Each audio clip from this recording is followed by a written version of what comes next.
जय श्री कृष्ण भक्तों, श्रीमद् भगवद गीता अध्याय 6 श्लोक 17। युक्ताहार विहारस्य युक्तचेष्टस्य कर्मसु युक्त स्वप्नावबोधस्य योगो भवति दुःखः। भगवान कृष्ण अर्जुन को ध्यान योग का अभ्यास करने वाले साधक के लिए आहार विहार कर्म सोने और जागने को नियमित करने के महत्व को बताते हुए कहते हैं कि नियमित आहार और विहार करने वाले का, अपने कर्तव्य कर्मों में निस्वार्थ भाव से यथा योग्य चेष्टा करने वाले का और अपने सोने तथा जागने को नियमित करने वाले साधक का ध्यान योग दुखों का नाश करने वाला होता है। अर्थात ऐसे नियम परायण साधक का ध्यान योग सिद्ध हो जाता है, उसे परमात्मा की अनुभूति हो जाती है।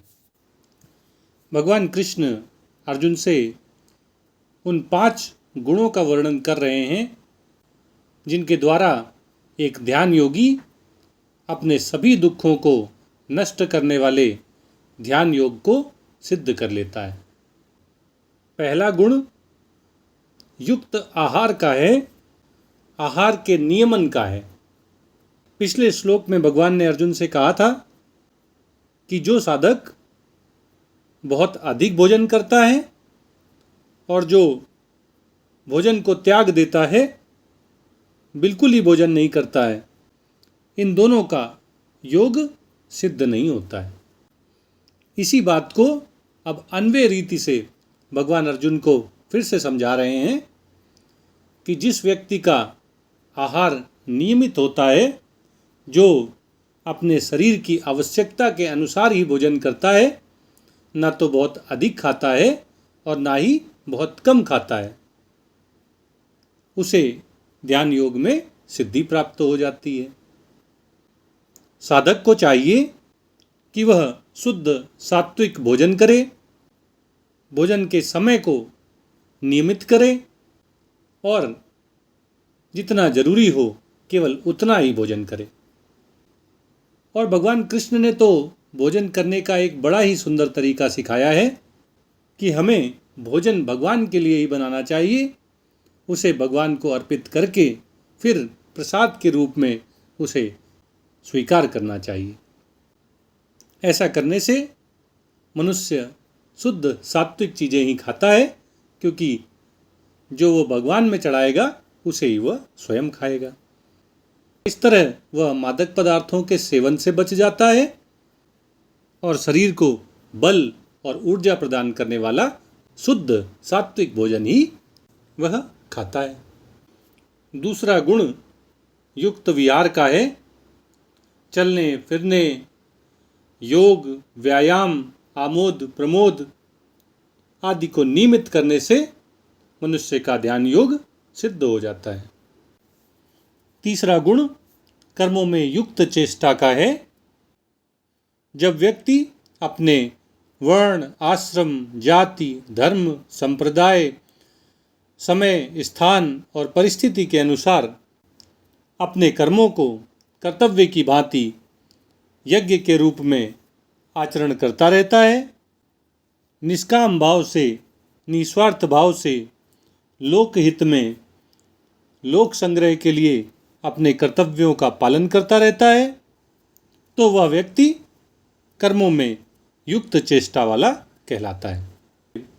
कर्मों में ऐसी युक्त चेष्टा वाले व्यक्ति का ध्यान योग सिद्ध हो जाता है, क्योंकि उसमें ना तो कर्मों के प्रति कोई ममता ही रह जाती है, ना ही उसकी कर्म फलों में कोई आसक्ति ही रहती है, और ना ही उसमें कर्मों के फलों के प्रति कोई कामना ही शेष रह जाती है। चौथा गुण युक्त निद्रा का है।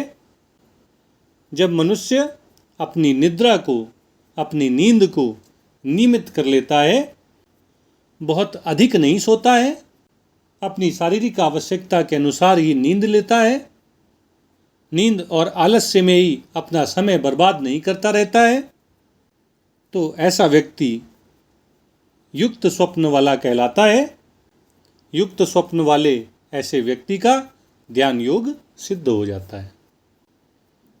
पिछले श्लोक में भी भगवान ने अर्जुन से कहा था कि जो व्यक्ति बहुत अधिक सोता है या बहुत अधिक जागता है, उन दोनों का ही ध्यान योग सफल नहीं होता है, उन्हें ध्यान योग में सिद्धि प्राप्त नहीं होती है।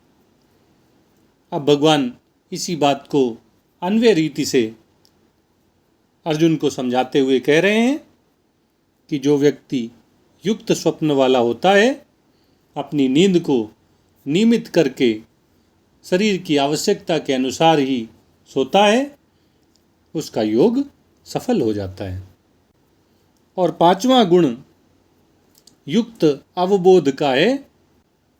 जब मनुष्य अपने जागने को भी नियमित कर लेता है, जितनी देर वह जागता है परमात्मा का ही स्मरण करता रहता है, परमात्मा का ही ध्यान करता है, परमात्मा का ही चिंतन करता है, स्वाध्याय करता है, सत्संग करता है, ऐसा व्यक्ति युक्त अवबोध वाला कहलाता है।